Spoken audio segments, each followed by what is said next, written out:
Olá, boa noite. Em nome de Jesus, nós damos abertura ao culto de adoração da Igreja Adventista do Sétimo Dia Movimento de Reforma.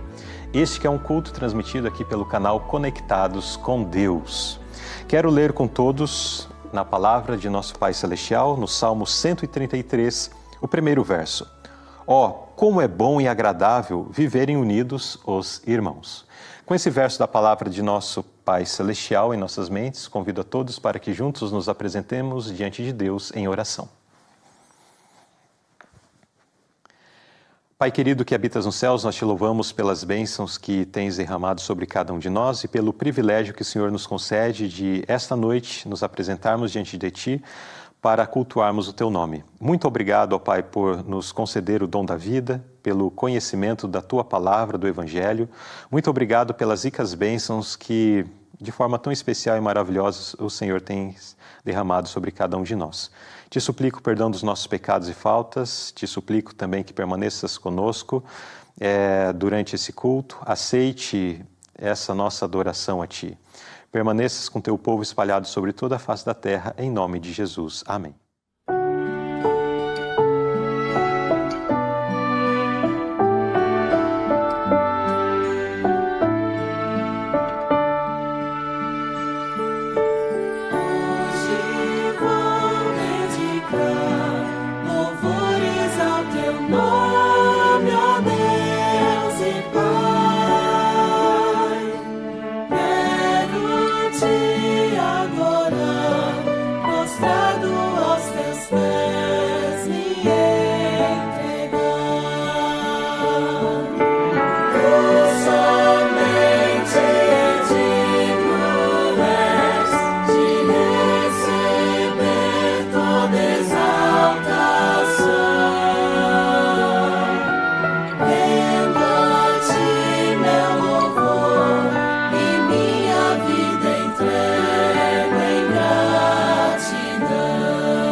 Como é bom estarmos na presença de Deus. Como é bom podermos participar de um culto, ainda que estamos à distância, estamos reunidos na presença de Deus para adorarmos o seu maravilhoso nome.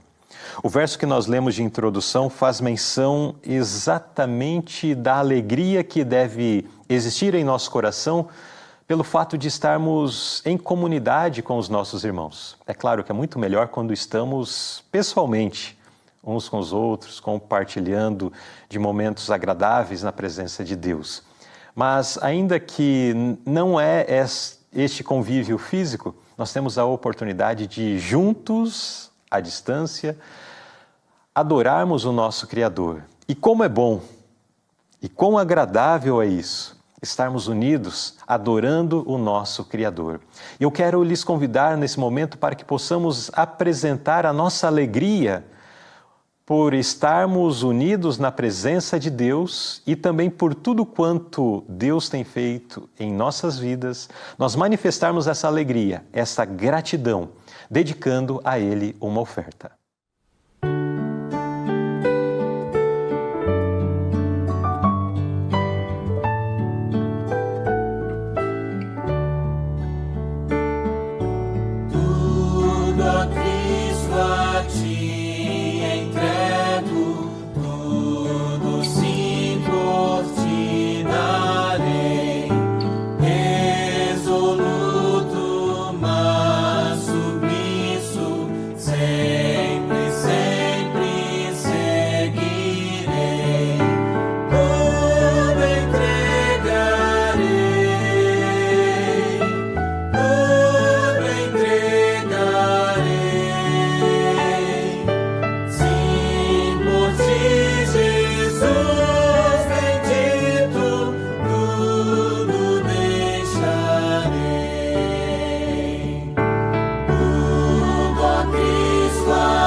Que Deus seja honrado e glorificado pela oferta ou pelas ofertas que a Ele foram dedicadas. E que Deus continue derramando suas ricas bênçãos e bênçãos abundantes sobre todos nós.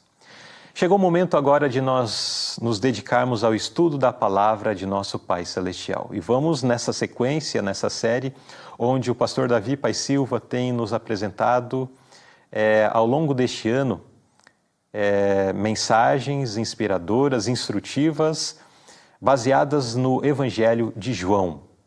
O pastor Davi Pai Silva dará sequência, então, a esta série de estudo. Convido a todos para que oremos em nossos corações e permitamos que Deus fale com cada um de nós através do seu servo. Com o pastor Davi, a palavra. Olá, amigos. Estamos aqui com a graça de Deus para continuar o estudo da sua palavra.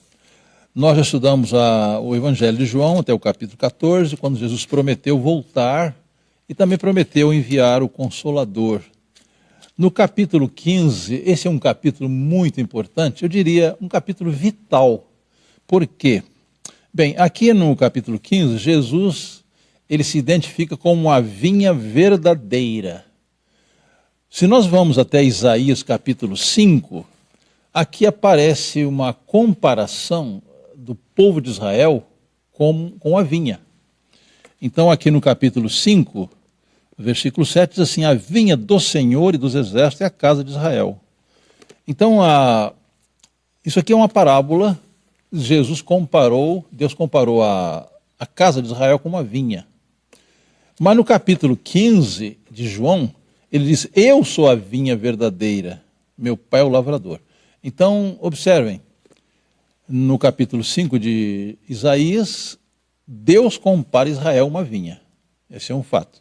Agora, no capítulo 15 de João, ele diz: eu sou a vinha verdadeira e o meu pai é o lavrador. No versículo 2, eu quero chamar a atenção de vocês para um detalhe importante aqui. Aqui diz assim: todo ramo em mim que não dá fruto, ele tira. E todo ramo que carrega fruto, ele limpa, para que possa trazer mais fruto.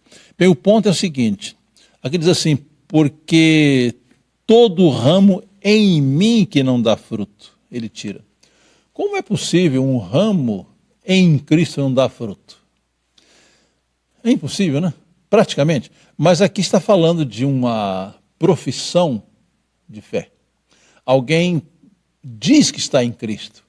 Alguém professa estar em Cristo, mas não dá fruto.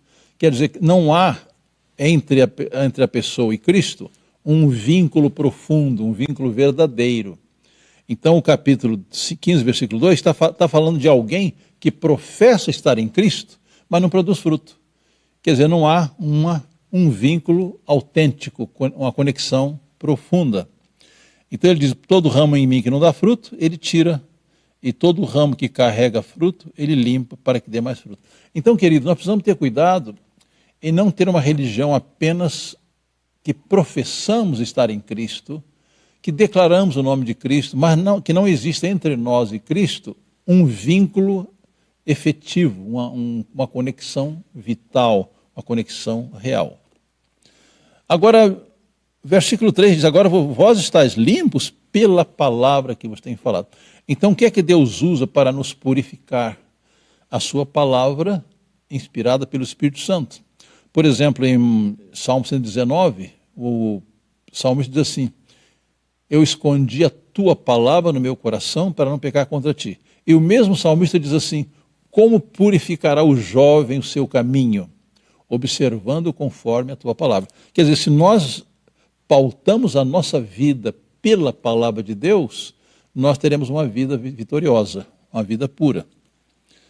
Agora o versículo 4, ele começa a usar o verbo permanecer. Eu até gostaria de sugerir aos nossos ouvintes que pesquisassem aqui no capítulo 15 de João, quantas vezes Jesus usa a palavra permanecer, permanecer, permanecer.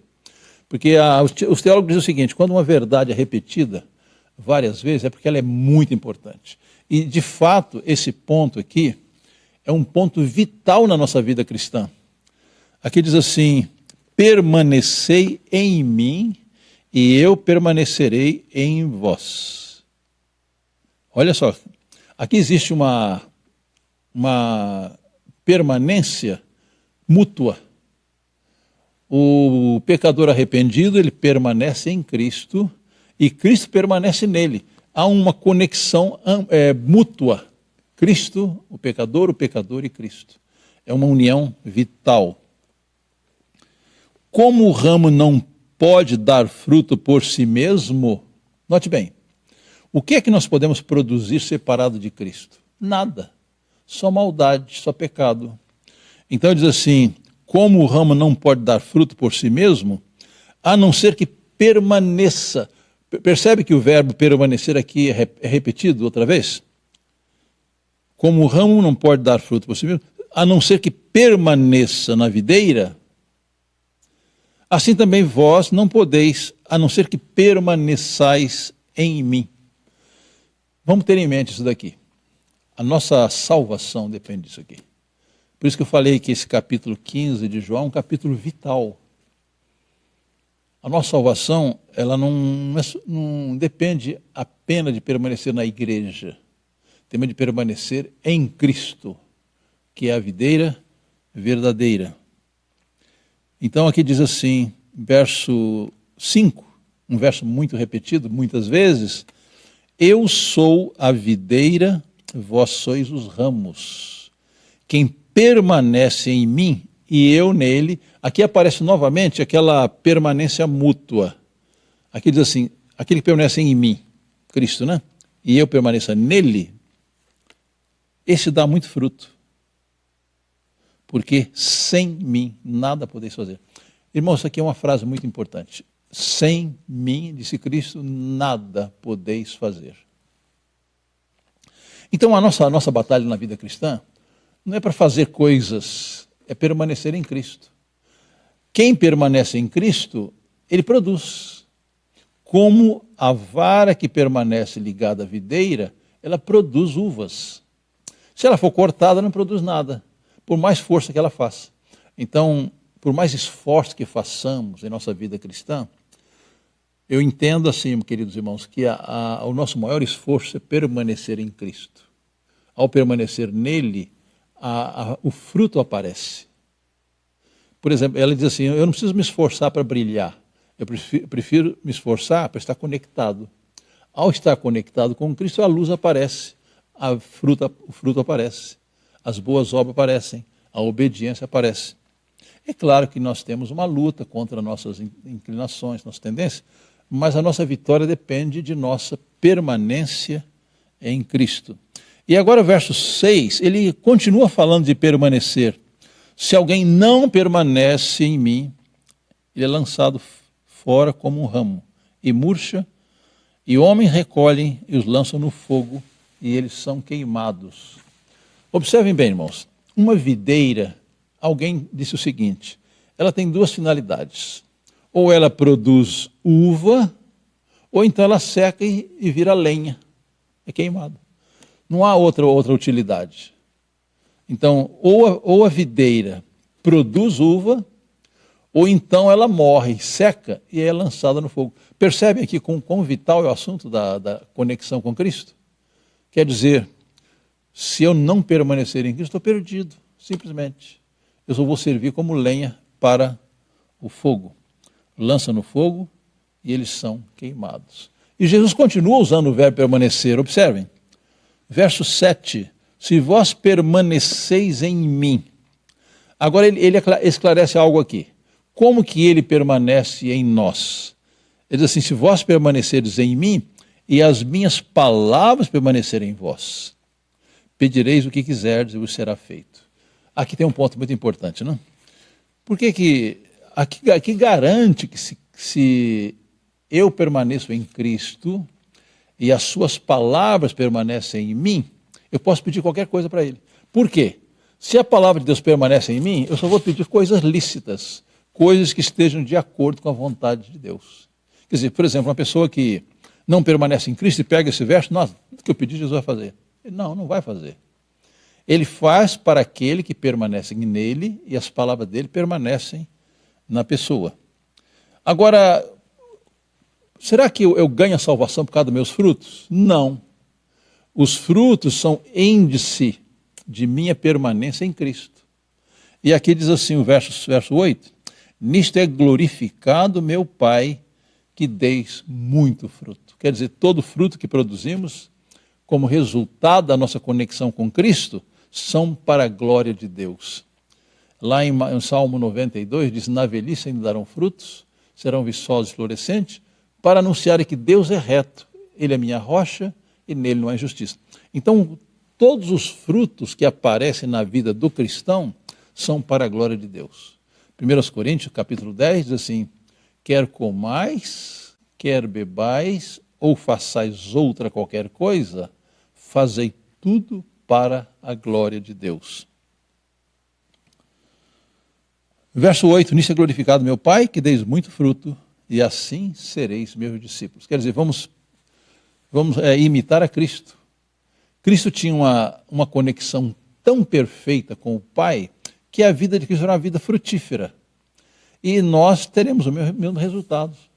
Se estivermos conectados com o Pai, através de Cristo, seremos dirigidos pelo Espírito Santo, a nossa vida será uma vida de muitos frutos. Verso 9, como o Pai me amou, assim também eu vos amei. Permanecei no meu amor. Então, ao permanecer com Cristo, nessa conexão, permanecemos no seu amor. Agora, ele repete aqui no verso 10, como que eu permaneço nele? Diz assim, se vós guardardes os meus mandamentos. Aqui aparece uma condição para frutificar. É a condição de conexão com Cristo e obediência à sua palavra. Se vós guardardes os meus mandamentos, permanecereis no meu amor. Do mesmo modo como eu tenho guardado os mandamentos de meu Pai e permaneço no seu amor. Então, queridos, a obediência à palavra de Deus, a obediência aos mandamentos de Deus, é uma condição de permanência em Cristo. Quer dizer, eu posso dizer muita coisa a respeito de Cristo, mas se eu não permaneço nele, então eu estou enganado. Eu não vou produzir frutos e não vou permanecer no seu amor. Verso 11. Essas coisas vos tenho dito para que a minha alegria permaneça em vós e para que a vossa alegria seja completa. E, queridos, se nós queremos de fato uma felicidade verdadeira, essa felicidade depende de nossa permanência em Cristo, manter essa conexão vital com Ele. Diz assim, que essas coisas vos tenho dito para que a minha alegria permaneça em vós e a vossa alegria seja completa. E no versículo 12, ele traz novamente o mandamento. Este é o meu mandamento, que vos ameis uns aos outros. Queridos, o amor é a essência da lei de Deus. Interessante que Jesus dividiu os mandamentos em dois. Amar a Deus de todo o coração, de toda a força, todo o entendimento, e amar o próximo como a ti mesmo. E o apóstolo Paulo, em Romanos 13, diz que o fundamento da lei é o amor. Então, o princípio básico e essencial da lei de Deus é o amor. Amor a Deus e amor ao nosso semelhante. Agora ele vai explicar esse amor. Verso 13. Ninguém tem maior amor do que este, de algum homem entregar a sua vida pelos seus amigos. Então, uma prova máxima de amizade é alguém dar a vida pelo seu amigo. E agora Jesus diz assim, vós sois meus amigos, se fizerdes o que eu vos mando. Aqui aparece novamente a condição. Quer dizer, não é apenas professar, Jesus é meu Salvador, Jesus é meu Senhor, Jesus é tudo para mim, que é muito importante. Mas aqui diz assim, a prova de que somos amigos de Cristo é fazer o que Ele nos manda. E agora ele diz assim no verso 15, já não vos chamo servos, porque o servo não sabe o que faz o seu Senhor. Mas eu vos tenho chamado amigos, porque todas as coisas que eu ouvi de meu Pai vos tenho feito conhecer. Irmãos, quando existe uma perfeita amizade entre duas pessoas, especialmente marido e mulher, amigos íntimos, Um amigo não esconde do outro as suas coisas. E aqui Jesus diz assim: já não vos chamo servos, porque o servo não sabe o que faz o seu senhor, mas eu vos tenho chamado amigos, porque todas as coisas que eu ouvi de meu Pai, eu vos tenho feito conhecer. Então, tudo que Jesus recebeu de Deus, ele passou para os seus discípulos. E agora ele traz uma verdade muito interessante. Não foste vós que me escolhestes, mas eu escolhi a vós, e vos designei para que vades e deis fruto, e para que o vosso fruto permaneça. Então, queridos, na realidade, quando o pecador nunca busca Deus por si mesmo, é Deus quem o busca. Nas 3 parábolas de Lucas 15, a ovelha extraviada não pôde voltar, foi necessário que o pastor a buscasse. A dracma perdida não podia se achar a si mesma, foi preciso que aquela senhora a buscasse com luz, varrendo a casa e procurando até encontrá-la. E o filho pródigo, ele voltou para o pai, porque o pai o amou.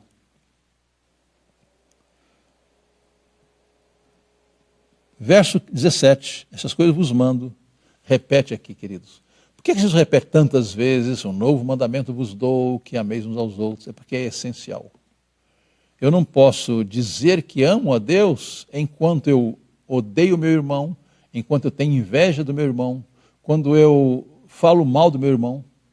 Então, na realidade, eu amo ao meu irmão, eu amo a Deus quando amo o meu irmão. Eu não posso amar a Deus e odiar meu irmão. Eu não posso amar o meu irmão e ignorar a Deus. Não. Um é produto do outro, né? Agora, Cristo vai falar aqui algumas coisas práticas que às vezes ficamos decepcionados. Queremos fazer o bem a alguém, aquela pessoa é ingrata, nos trai, nos decepciona. E aqui diz assim: se o mundo vos odeia, não fiquem surpresos com isso. Sabei que me odiou antes de odiar a vocês.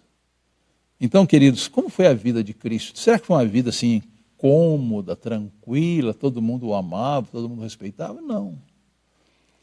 Aqui diz: se o mundo vos odeia, sabei que me odiou antes de odiar a vocês. Agora, se fosseis do mundo, o mundo amaria o que era seu. Mas porque não sois do mundo, antes eu vos escolhi do mundo, por isso é que o mundo vos odeia.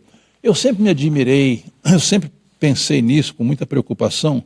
Eu custei entender por que é que Jesus, sendo perfeito, Jesus sendo amor, misericórdia, só fazia o bem, ele perdoava, curava, ressuscitava, e o mundo o odiou.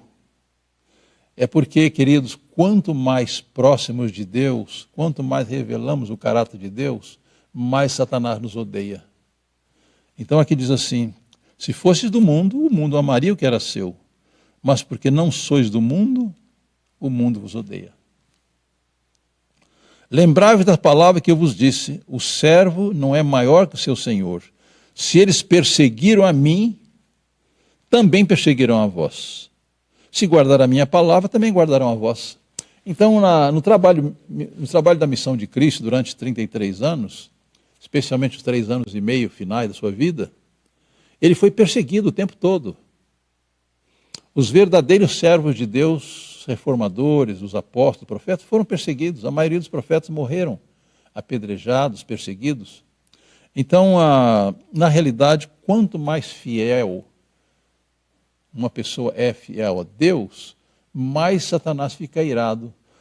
Parece uma contradição, parece um paradoxo, né? Quanto mais fiéis, quanto mais puros, quanto mais perfeitos, mediante a justiça de Cristo, mais a pessoa é odiada pelo inimigo e mais o mundo a odeia. Verso 21, mas todas essas coisas vos farão por causa do meu nome, porque não conhecem aquele que me enviou. Então, quem é que odeia o povo de Deus? Aqueles que não conhecem a Cristo. Aqueles que são usados por Satanás para destruir o povo de Deus. Verso 22, se eu não viera e nem lhes houvera falado, eles não teriam pecado, mas agora não tem capa para o seu pecado. Aquele que me odeia, também odeia meu Pai. É impossível eu amar uma pessoa e odiar o filho daquela pessoa.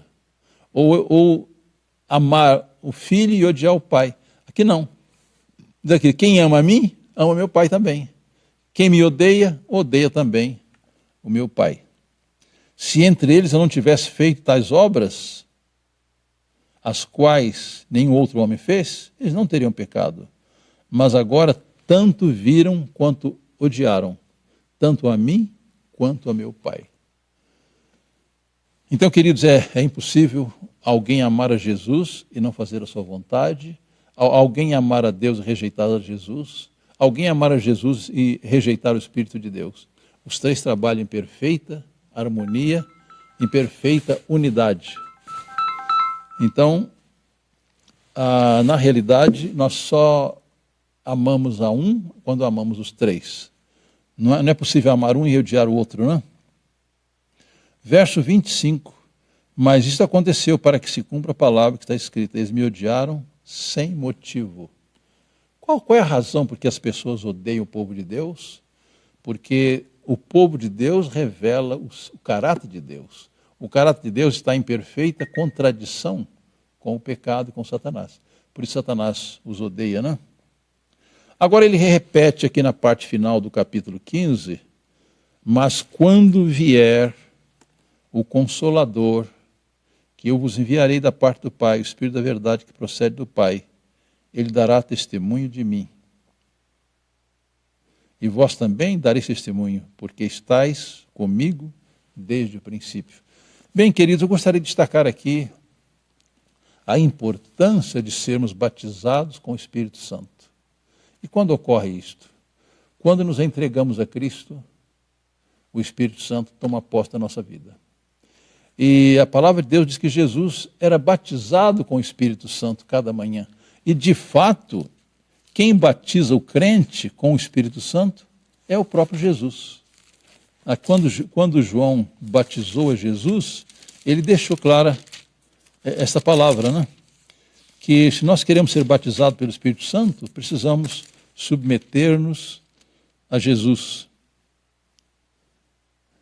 Observem, no capítulo 3 de Mateus, versículo 11, João Batista disse assim: eu realmente vos batizo com água para o arrependimento, mas aquele que vem depois de mim é mais poderoso do que eu, cujo calçado não sou digno de carregar.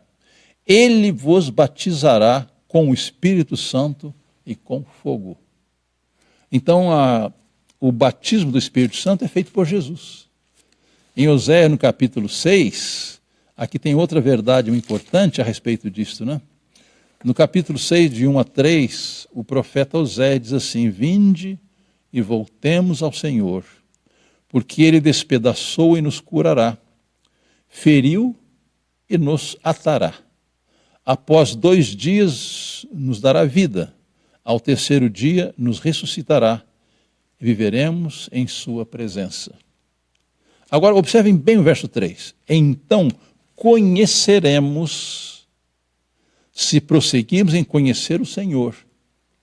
A sua saída está preparada como a manhã, e ele virá a nós como a chuva serôdia e temporã que regam a terra. Então, queridos, o batismo do Espírito Santo em favor do povo de Deus é proporcional ao conhecimento que a pessoa tem de Cristo. E nós já mencionamos em capítulos passados que conhecer a Cristo equivale a amá-lo. Então, eu quero concluir aqui o capítulo 15 de João, repetindo as palavras finais. Quando vier o Consolador, que eu vos enviarei da parte do Pai, o Espírito da verdade, que procede do Pai, ele dará testemunho de mim. E vós também dareis testemunho, porque estáis comigo desde o princípio.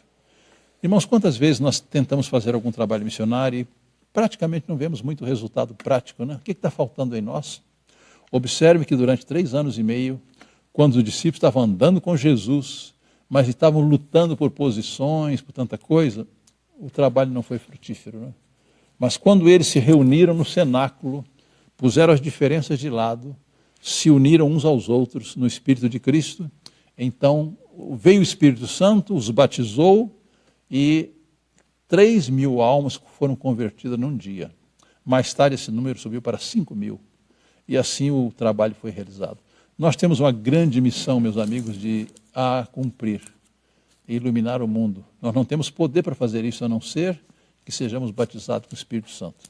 Deus nos dê a sua graça para que tenhamos essa experiência profunda com Jesus. Amém. Bem, eu quero convidar vocês que puderem para se ajoelharem, se for possível, para orarmos ao Senhor. Se não puderem, fiquem numa atitude de reverência enquanto oramos a Deus.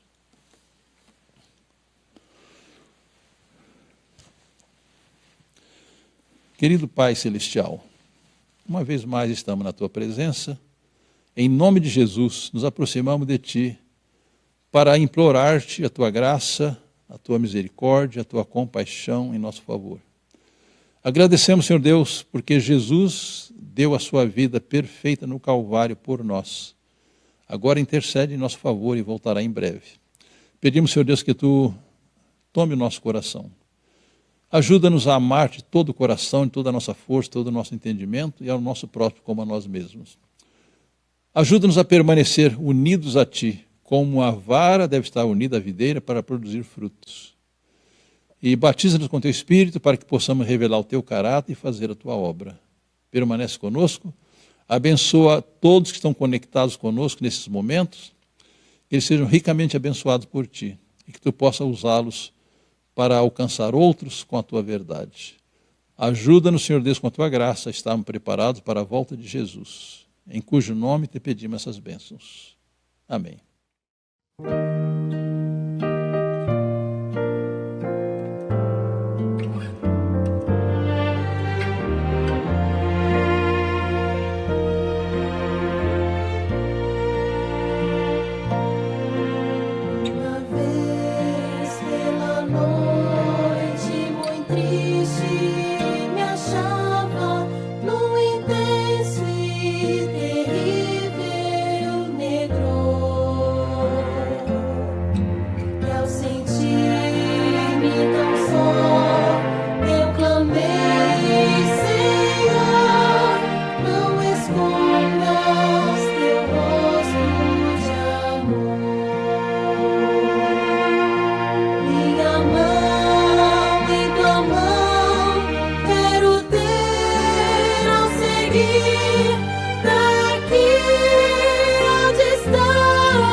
Assim, em nome de Jesus, chegamos ao final desse culto, que as bênçãos de Deus repousem sobre todos. Amém.